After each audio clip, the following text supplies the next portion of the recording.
And welcome to our session.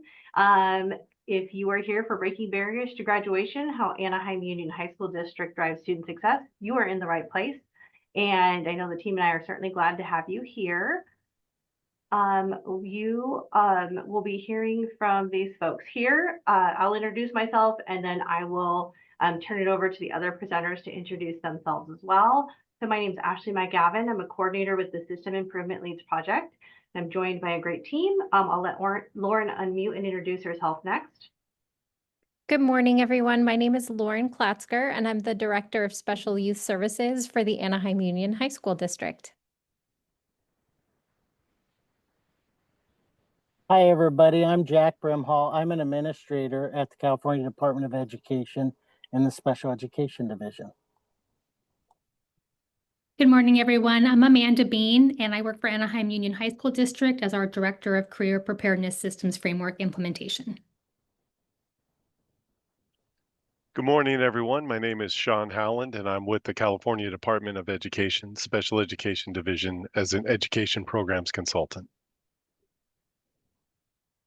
All right, thanks team. So now I'm just going to give you an overview of what we're going to be sharing with you today. And we're going to start off with just a high level intro to the statewide system of support and as well as SIM, compliance and improvement monitoring. You're going to hear from our CDE partners here as to what that is, and we'll talk through how Anaheim really leveraged that process for improvement for students within their district. Then we're going to talk about results that matter. Anaheim really moved the needle on increasing graduation rates for students with disabilities, and we're going to share some resources. So the really great thing about this presentation is you're not going to just hear from Anaheim about what they did or how they did it. You're going to walk away with some tangible resources that you could go and take back and implement within your own context. All right, so let's first off, let's set the foundation in terms of what is the statewide system of support, how do the folks that are presenting in this session fit into that system, as well as what is SIM, what is that compliance and improvement monitoring system. So California's statewide system of support is all about providing resources and guidance. So it's designed to close those equity gaps, build systems of continuous improvement, and coordinate resources and expertise through California Department of Education, CCEE, county offices of education, as well as other partners. I work with the System Improvement Leads Project. We are one of those partners. We are a special education resource lead within the system. As you can see, LEAs are in the middle, that's Anaheim, and then California Department of Education, who's here as well, are other partners. And we all are working together to really close those equity gaps. You're going to hear about this in terms of students with disabilities graduation rates here within those districts throughout California. With that, I'm going to turn it over to Jack, who's going to talk a little bit about SIM. Hi, everybody. So I'm one of the administrators that oversees LEAs that are in the SIM process. So when you hear SIM, it's compliance and improvement monitoring. And one of the things that we at CDE have learned, especially over the last decade, is that change takes time. And when you write a plan that's based in data and you want to see change, that you have to have some time to implement the plan. And so at CDE, we've tried a bunch of different things over the years, but in listening to the field and looking at improvement science, we realized we were doing a couple things that weren't beneficial to districts. And one of those was having districts create a plan every single year, because when you're creating, you have no time to implement. And so CDE, it's a multi-year process. The SIM is, and we recognize that that meaningful improvement isn't going to occur in 1 year. It's going to take some time. And so it requires a substantial focus on an area in need of improvement. So our system is rooted in improvement science. So it's a 4-step system. Steps 1 through 3, we have LEAs, and we work with LEAs to look at data and leverage root causes and develop a plan based on those root causes. And then we step back. So step 4 is a 2-year phase focused on the actual implementation of the plan. So LEAs are not just creating. They create, and then they get a step, or we step back so that they can actually implement the plan. There is a link there, monitoring on the bottom. That link's really good, has a lot of resources, but it also goes through each step of our plan and lists all our technical assistance providers that we utilize at the state.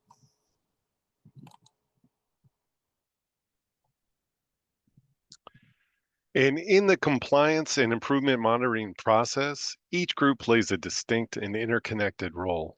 CDE consultants provide oversight and ensure accountability. The technical assistance providers guide and support LEAs in building strong plans. And LEA leadership brings together diverse voices to lead the actual implementation. What makes this process powerful is the collaboration. No one's working in isolation. By combining oversight, technical expertise, and local leadership, districts are better able to identify root causes, align resources, and implement sustainable changes that we believe truly improve outcomes for students. Thanks, Sean. And I'll give you all a little context. So Sean served as the CDE consultant with Anaheim as they went through those steps 1 through 3.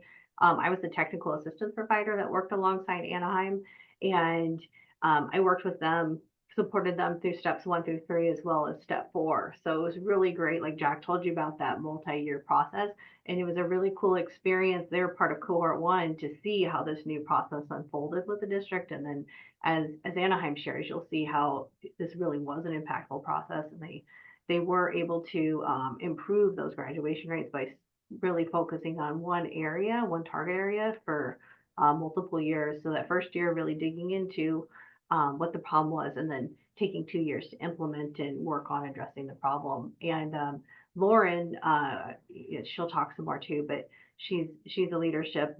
She was part of the team, but they had some changes in leadership, but really kept that momentum going on this team. Okay, so Anaheim Union High School District Spotlight. I'm going to turn it over to Anaheim to tell us more about their district. So good morning again, everyone. So we're a large district located in North Orange County. We cover 5 cities and a wide range of socioeconomic statuses. We have about a little over 26,000 students in our district, and 4,000 of those are students with disabilities. And we're a 7 through 12 district with a total of 21 school sites within our district boundaries.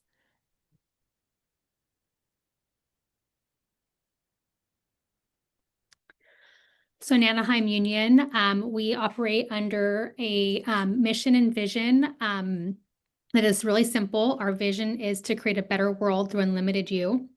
And so you'll see that unlimited you branding and tagline pretty much across everything. And our mission is to graduate socially aware, civic-minded students who are life-ready by cultivating the soft and hard skills. So you'll see that evident when you walk into our classrooms. One thing that's pretty notable about Anaheim Union is that test scores are not our driver. We really focus on the building of technical skills, 21st century skills, and youth voice and purpose. And so part of the success that we think we've seen is because we focus on students and their voice as a primary driver of our work.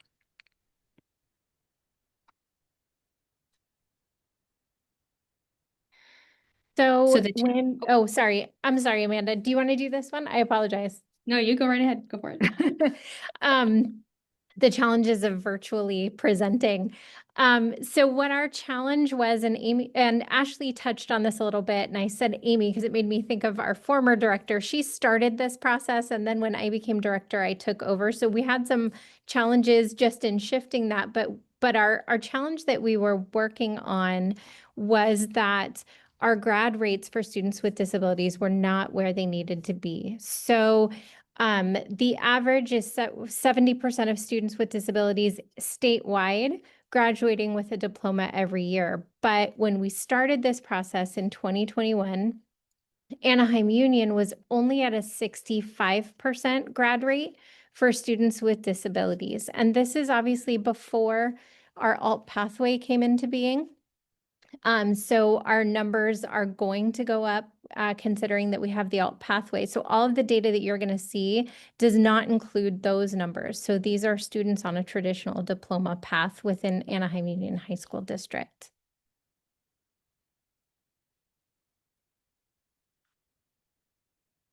Thanks, Lauren.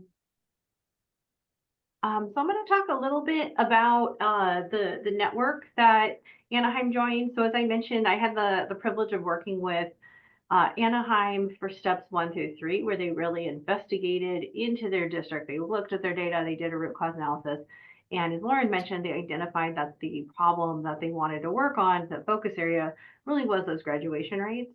And as part of their step 4, their implementation, in steps 1 through 3, they developed a plan, and the implementation, Anaheim joined the System Improvement Leads Graduation Network, and they were joined by other districts. There was a total of 7 districts from around California, and it really was a mix of large and small districts, urban, rural, semi-urban, just a good representation. There was some charters, and really these districts got together to work on this problem together. They met quarterly. They received coaching in between from their technical assistance provider. Like I mentioned, I worked with Anaheim. I was their coach.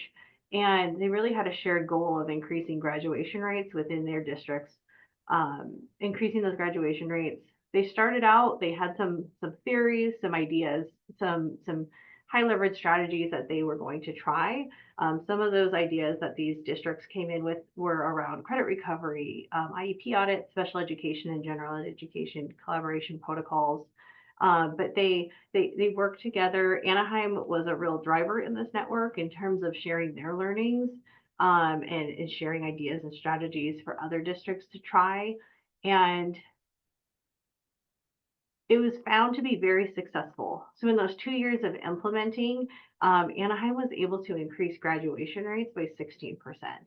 And as you can see here, these are actual students. These are pictures from graduation from Anaheim, actual students who graduated and earned their diploma. We have a data display here. These are Anaheim's results. I'll also show you the results from this network of districts. But as you can see, Anaheim entered into this work in 2021. They were part of that first cohort of SIM. And as they worked through the network, they were able to increase those graduation rates by 16%. And part of that process, they're really able to hone in like 2 key strategy areas that they will walk you through for what they did, which was incredible. And they didn't just, and I would say not only did Anaheim students benefit, but the other students in this network as well, because they were able to go to those network convenings, share with these other networks who were addressing this problem as well. And as a whole, those 7 districts that were part of that System Improvement Leads Graduation Network increased graduation rates by 11%. And Anaheim's going to share a resource document, but there's also some other resources titled Strategies That Work that I'll show you where to access. There were ideas that came out of this network if you are interested in trying some of these strategies that worked within your own district as well. So I'm going to go ahead and share not the whole video, but share a clip of this great video to show that impact. So we're going to get to the how they did it, get to that strategy, but it's really important to remember there's students behind this work and what that means to students. So I'm going to turn the video on for you. We'll share the link to the video if you'd like to watch the whole thing after this session as well. We've been able to raise our graduation rates in 3 years, 16 percentage points, which is amazing. And it places us not only above the county average, but above the state average. And it so significantly closed the gap between our students with disabilities and their general education peers in terms of their graduation rates. And again, that opens doors for kids. So it's impactful for the students. They have more secondary opportunities just in terms of education and employment. But then there's a ripple effect because our kids are now contributing members of their communities, and kids are able to build the lives that they want for themselves. I will be going to Fullerton Community, and then after 2 years, my general ed, I'll transfer over to UCI. After high school, I'm going to Cypress Community College because I heard their nursing program is better than Fullerton's. And after that, I'm gonna see either if I'm gonna go into UC Irvine or UCLA. So there's so many different impacts for our kids, for their families, for the community when a kid is able to graduate.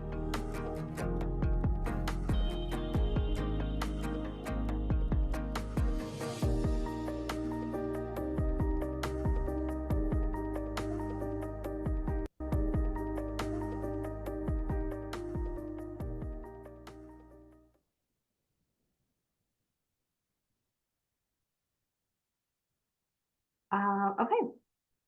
We wanted to be sure to really ground in that impact and show you those, hear from students to see like what a difference like earning that diploma, getting that opportunity can make for students. So let's get to really the how. And as I mentioned, the great thing here is you're gonna walk away with the actual resources. So I'm gonna turn it over to Anaheim to talk you through the strategies that they utilized and really through this process identified and tested and found to be most impactful for increasing those graduation rates. And then Anaheim, just let me know if you want me to open up any docs because we have things linked and we can walk you through, also show you where to find these on the website as well. All right, thank you, Ashley. So I'm going to kick it off with the on track to graduation monitoring. So would you be able to open that document for us?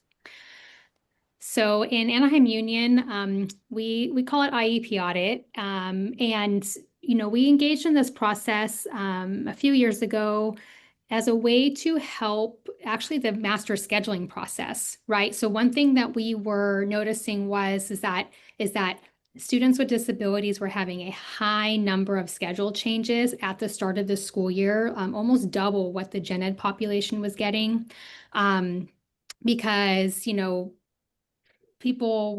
case carriers, counselors weren't totally coordinated, and plans were changing. And so there's two strategies that we implemented. Lauren's going to talk to you about one of them, which is the fly-up form, and I'm going to talk to you about the IEP audit. And so one thing that we thought was maybe happening is that when you just don't kind of shine a spotlight on something, it's just easy to get stuck in the rut of, well, this is how we always do it, or yeah, that's just how it goes for that group of kids.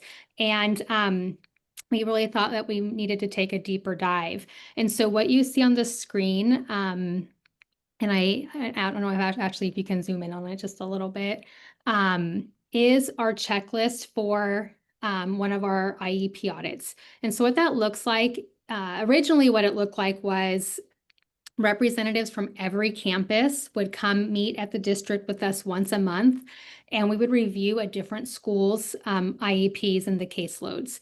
And what we were looking for were a couple of things. One was the equity piece. And so we would have counselors, case carriers, program specialists, and assistant principals from each site that would come.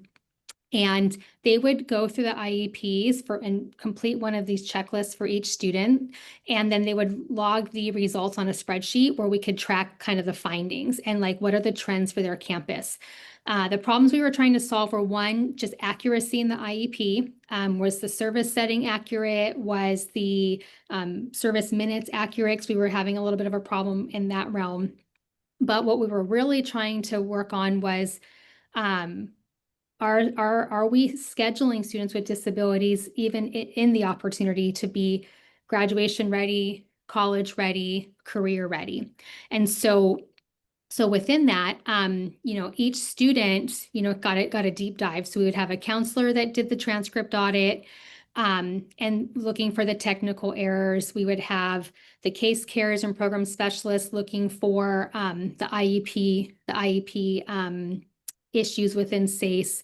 And we were looking for things like, are they taking classes in the right order? Are they missing courses that they needed for graduation, if they were off track, what types of interventions could we see logged into our student information system? Because we found that often when students are off track, they're not having additional IEPs to talk about their process or their progress. They may not even have been offered credit recovery, or they were offered credit recovery, but then maybe didn't attend and there was no follow-up. So there was all sorts of challenges that we were finding through these IEP audits. And so just helping sites actually identify them and put them all in one place to say like, hey, I think when we first started, Lauren, if I'm remembering correctly, over half of the kids at almost every single school were not scheduled in classes that matched their IEPs. Right? That was pretty significant. Like the IEP said co-taught and they were in collab, or the IEP said collab and they were in co-taught, or it was kind of all over the place. And so, so really the audits helped us see like, what's our actual problem? Because we had a lot of feelings about what we thought the problems were in terms of kids making progress towards graduation, being college ready, being career ready. But the audit actually really helped us pinpoint it and what was specific for each campus. So in those early years, we would pull the teams together and we would do a different school every month. So everyone kind of had eyes on every school.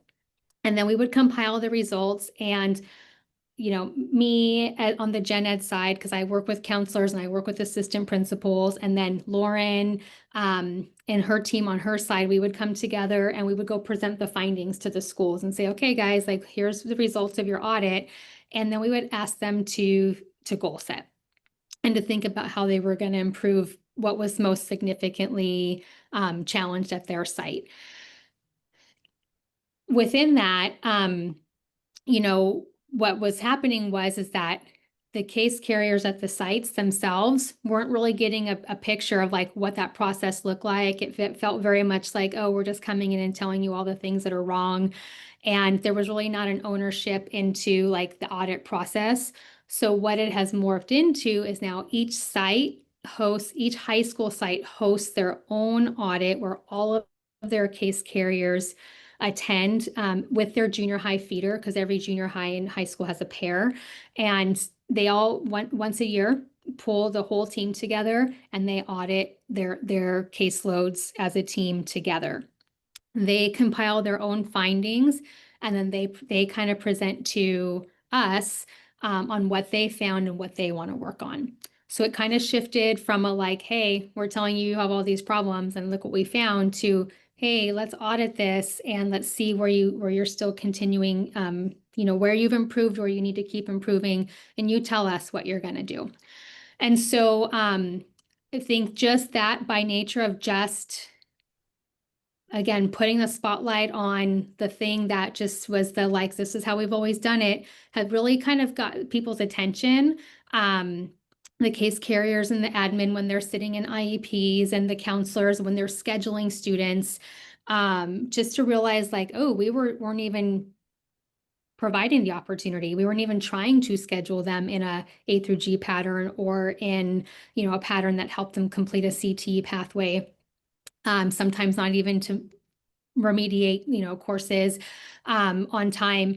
And so that really helps everybody to see like, oh man, we kind of have a problem, and then they set their own goals to fix it. So, so when you look through the document, you can just see the different questions that were asked of the team for each student. And then these same questions are on a spreadsheet where they would log the answers, and then they could, do the calculations of like how many students were in any particular category. And then it asked them to identify, so were they on track for A through G, or were they on track for a CTE pathway? It asked them to identify why not, like why weren't they? So they could see like, is it, was it an oversight? Was it because they tried but they didn't get a C or better? Is it that they were an SDC student and couldn't for some reason? And so we could also try to differentiate the reasons why kids weren't doing something, so then we could work on the solutions towards it, right? As a district, like what are our district systems going to be to help support some of those systematic barriers that we were finding. And if I could just jump in really quickly on that one section that's on your screen right now, it also helps teams to reflect on their internal practices. So when a student is not on track for graduation, one of the questions on here is, other than the annual IEP, were any IEPs held to discuss progress and to create an action plan? And when we started, what we were finding is the answer was primarily no. Teams were not holding IEPs to discuss with students and their families that the student was not on track for graduation, to discuss remediation options, to discuss alt ed if that was an option for that student, or to even just have a conversation about it. So it's helped us to refine our IEP practices in addition to looking at this issue of graduation rate as a whole. Mhm. I'm going to add one more thing. It's also helped us clean up our documentation practices, because you'll see throughout the document, if something was offered at any point and the student declined, is it documented? So we could tell the difference between it was offered and declined versus just not offered. And so that's really helped us, again, to identify the systems gaps, and to create better structures for providing the opportunity for students. If I could just add something, Anaheim has a motto that I love, and it's systems, not silos. And I heard Amanda mention several times talking about systems, and I think that one of the pieces that has made Anaheim so successful in making change is that they really do live by that motto in terms of like who's on the team, the work that they do. This is something, as you can see, Amanda mentioned, there's multiple roles, and it can't just be special ed. Like, this can't be done by just special ed leadership in isolation. It really is an effort across departments, general ed, special ed, sites, to really get the info that's needed and also review it, and to do the work to address some of these issues that are coming up when students are identified as off track. Yeah, Thank you, and Ashley. Even just to build off of that, like Amanda was our gen ed peer who was an integral part in developing this whole process. Like, we could not have done this without her and her insight and experience with counseling and master scheduling and things like that. So not only do we look at each component in, what everybody has a different role, but then just developing this as a process, we couldn't have done by ourselves. Thank you for that. And I also wanted to add one dynamic that, on the gen ed side that I would see pretty often. Again, as Lauren mentioned, I work with our counselors, I work with our sites in the master schedule building. And what I would see often is that counselors may have had a plan for students that got kind of overridden in the IEP by the case carrier. And maybe not with the knowledge of what the student plan was, or the interest, or even remembering like what A through G was, or what the pathway completion rules were. And so this has really helped us continue to find the role that, like, the academic planning piece comes from the counselor, and then the IEP is written to help support those goals, right? Versus it being driven, solely by the IEP. And so that remembering of that the IEP is to support students towards their strengths, their interests, and their aspirations. And so I think that has also really helped us see just increases across the board in our SPED population in other things like taking a dual enrollment course or completing a CT pathway. And so again, helping define the roles, because it's a multi-member team. Jack, did you have something you wanted to add to? I think you might have come on. I was just going to say Anaheim Union High School District is a good example of picking a team that getting the right people at the table. Because even if there's turnover, even, so that the plan can be successful. And we've just seen other folks try this. The plans that are successful, like Anaheim's, are ones that aren't just on one person, where there's, the team is picked carefully. And I like that working, unsiloing. If it just falls on like the special ed director and there's no other buy-in, then if the SPED director leaves, it just makes it really, really hard. This is just a great example about really getting the right people involved so that you can have success. It's just cool. I just wanted to point that out.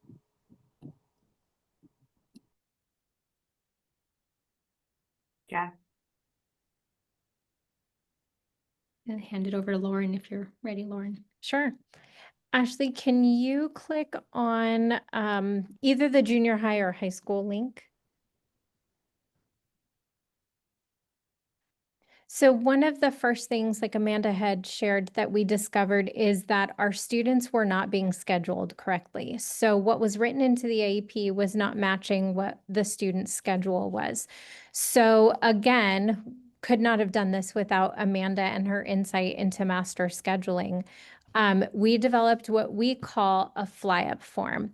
And what this is we, through the magic of tools that I can't explain to you, we have the students' names divided up by case carrier. Every case carrier has a tab at the bottom, and it's pre-loaded with that information. And then as part of our master schedule development process, there is a timeline in which case carriers need to go onto their tab and complete all of the different pieces of information that you see on your screen right here. And it needs to be done per what is written into the IEP. So each of these are drop-down menus with each of the options available for students for scheduling. So you can see on here in our district, co-taught would be in the gen ed setting with a gen ed teacher and a special education teacher. Co-lab is a gen ed teacher with an instructional aide. Then we have SDC, which is our separate setting, but still traditional diploma pathway. And you can see that we have each of these options for each of the different levels of English. And then down at the bottom, you'll see AS English. That's our Applied Studies, our alt pathway program. So a case carrier would go in and click what the IEP actually says the student is supposed to take for the upcoming year. So if it's co-taught, they click on that. If it's co-lab, they would click on that. And they would do that for English, math, science, and social science. And what we were finding is that through all very good intentions, teachers were scheduling kids based on what they felt they needed for the next year and not necessarily what their IEP said that they were supposed to have. So at the far end of this sheet, you'll see that there's a place to indicate that an IEP is necessary. It says amendment needed and then amendment completed. So we added those so that as case carriers were going through this process and they saw, oh my gosh, my student is scheduled for co-taught, but they're really struggling this year. We need to have an IEP team meeting to discuss where we want the student to go next year because it's not working in their current level of instructional support for English. So they would then click on amendment needed and it would indicate yes. And it then highlights the entire row in a different color. And we did that as a way to just provide a visual for our case carriers as a reminder that they need to go back and they need to schedule an amendment for that student. And then there's a place to indicate that the amendment was completed. This is then shared with our counselors who have access to it and are able to schedule the students in conjunction with and with input from our case carriers. And what we found is that the scheduling became more accurate once we did this. And on top of that, we were refining our IEP writing process. So it triggered us to then go back through and train our case carriers on how to write in on the service grid what the student was needing, because we were finding that, again, good intentions, but case carriers were putting English 1. Well, that's great until the new year starts and the student's now in English 2, and so it doesn't match what the student is supposed to have. So we started refining our process and specifying co-taught English or co-lab English and getting them off of writing English 1, English 2, and that then in turn became a part of our IEP audit process of going back and seeing, was the service grid filled in correctly? and helping the sites to track whether they needed to go back and retrain their team members on how to do that. So we found that we developed these systems, but then there was that ripple effect again in refining other processes that were highlighted as a result of this process. And you'll see on here that we have a whole section called DIS services, where the case carrier indicates which, if any, of the services the student has, so that we can make sure that that information is transferred over to possibly another case carrier, or making sure that they're scheduled for APE, for example, and not general education PE, or whatever it is that the student needs. There's also a place to write in notes and comments so that there's a way to keep that communication going between case carrier and counselor. And it's one of the systems that has helped us to ensure that our students are getting scheduled correctly and increasing our graduation rates. Now, we do this for all of our current students. And then we are, like I said earlier, a 7 through 12 district. So then the challenge became, how do we do it for our 6th graders from our feeder elementary schools who are coming in as 7th graders? Because we wanted this information to be accurate from the beginning. So what we did was we created the same form, but for junior high. And our program specialists who go out to all of the feeder elementaries and do what we call fly-up meetings, they actually go through this process with the feeder district to create this same thing, the same spreadsheet for our incoming 7th graders. So that's just built in now as a part of that transition meeting. This form is completed by our program specialists. Now, we don't have control over what gets written into our elementary school IEPs because they are different districts. So this is something that we do have control over. And so there are times where we need to hold meetings to fix IEPs once a student has transitioned to us in 7th grade, but at least the scheduling is done correctly from the beginning for all of our students, including those ones who are coming to us from our feeder elementary districts. The form you'll see is exactly the same as our high school one, but this one is just specifically for our junior highs. And again, it's at the bottom. All of our junior high case carriers will have a tab with their current 7th graders because they won't have access to the incoming 7th graders. So they do all of the scheduling for their current caseload. And then the program specialist inputs all of the information for our incoming 7th graders. Can I jump in and add a couple of things, Lauren? Yes, absolutely. So just to make sure it was super clear, like we pre-populate their list of students for them. So all these columns like B through L are pre-populated. So you don't have to type that in for every student. They're just doing like the drop downs of what courses the students need. Some things that we learned over the last couple of years that we've done this are we had to have a firm date that we turned off access to the form because our counselors would go in and do the course requests, and then case carriers might make a change but the counselors didn't know the change was made. And so we actually lock the form. We have a deadline, we lock it so nobody can update it after that. And then we created a secondary like fly up change form that they just do a Google form to say like, hey, I need to make a change. And then that's just documented in one place. And so there's no one's caught in the finger pointing of, well, what day did you change the form? And the schedule is not right and all of that. So that's really helped a ton. And then this process is part of a much larger master schedule process that our district has. And so there's windows in which these things happen, and there's firm deadlines. And so, and we ask the teams to, one starts with the case carrier completing this, but then we ask the case carrier and the counselors to meet and to go through each student to make sure that what the case carrier put is aligned to the student's 6-year plan or their academic plan that the counselors have for the student. And so if there's anything to work out, they're trying to work it out ahead of master schedule building, so we can build the most accurate schedule possible. And then at the end of the school year, we set aside days for our teams to come in and we want them to physically like put their eyes on every SPED kid by hand, like making sure that they are in the exact places we want them to be and to lock them in. So like our student information system is Aries. And so, you know, in Aries, we can lock the kids like per their IEP.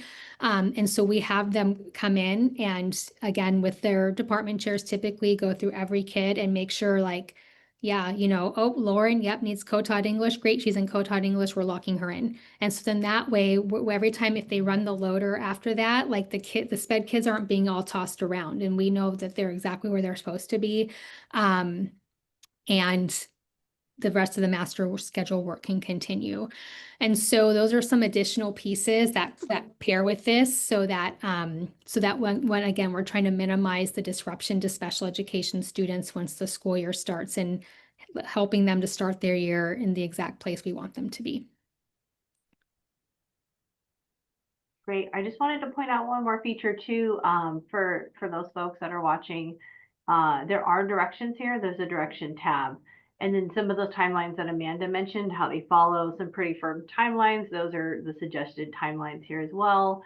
And then there's a sample scheduling timeline there. So there's directions if you go to access this and you want to use this within your district as well, or share it potentially with the district.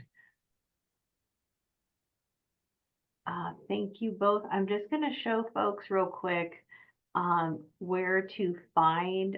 So in the Q&A, all of the resources that we've shared are linked, including the slides and the link to Anaheim Strategies That Work document and the video. To find that resource as well outside of the Q&A, you can go visit systemimprovement.org. A lot of really good resources here, but if you go to the resources page and then you click on Strategies That Work, this link is also in the Q&A.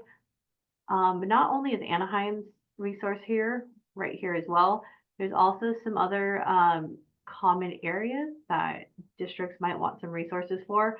And all these strategies come from districts just like Anaheim. So these graduation strategies, these all came out of that network that Anaheim participated in, where the districts are working on improving graduates. Anaheim specific doc is right here. And there's a little more info as well to utilize this.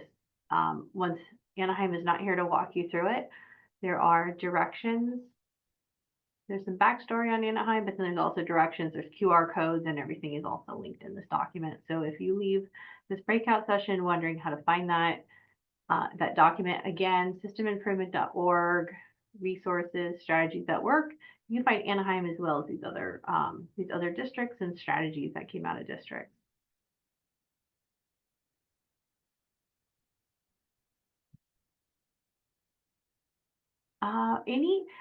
Before we move into our close, Anaheim, anything else you would like to share just with folks about the work that you did or those resources? I just want to reiterate that this is a system that's been refined over the past few years. We didn't start out where we are now, and we learned as we went. And so this is the process we went through, and that made sense for us. And like Amanda was saying, it has an impact on our entire master schedule building. It has an impact on hiring teachers and the number of sections that we're offering in different areas and in different content areas and things like that. So it had some pretty far-reaching effects, and we got there over a period of time. We didn't start there. And so I just want to remind people that like this is a refined process for us that got us to where we are. It didn't just come to us this way. Yeah, that's a great point, Lauren. It really was refined and tested to really be identified, right, as these are strategies that work. And it was, and like you mentioned, it was a process. I mean, this was a multi-year process. Great point. And I would just like to say as well, in addition to our graduation rates, just this attention to the equity piece of just access and opportunity for our students with disabilities. We've seen increased metrics as well in our A through G rates and our CT pathway completion and dual enrollment participation because the specific attention is being paid to this student group. And so while, you know, a significant bump in our graduation rate, we have seen an increase in all the metrics with this work. Yeah, it's a great point, Amanda, and it really is a ripple effect because if you are creating access, then that's going to also improve outcomes in other areas as well. Yeah, it's incredible work. If I could just add one other thing, I think it was incredibly impactful for our case carriers to start owning this process with our IEP and on-track audits. Because as we were talking about before, we used to show up and tell them what the findings were, and just a representative team was the one from their site doing the work. When we shifted it to everyone participating, everyone started owning it, and some of our more veteran, maybe sometimes slightly saltier team members were coming back from this process saying, I didn't realize, and then inserting what their wow had been. And so it was impactful for everyone to participate in it, and making that change was really powerful for this process. And your results are tangible. Like what you guys accomplished with improving graduation rates. And it didn't just happen with special education students. It happened on the general ed side too, is really cool. And I think one of the keys that you did that was so nice and effective is you set up a system to measure so that you could see what the growth would be. So you had a goal, and then you throughout the implementation period, we're able to track to determine, to follow kids to see if improvement was there. And really, that's what our system, we learned from you. We've refined our system, the SIM process, to help folks do that, to create something to where then you can set some goals that's rooted in data and then track it to see that measurable success and if it's working. So it's just really, really cool because what you did actually impacted students big time, and that's just exciting. So great job.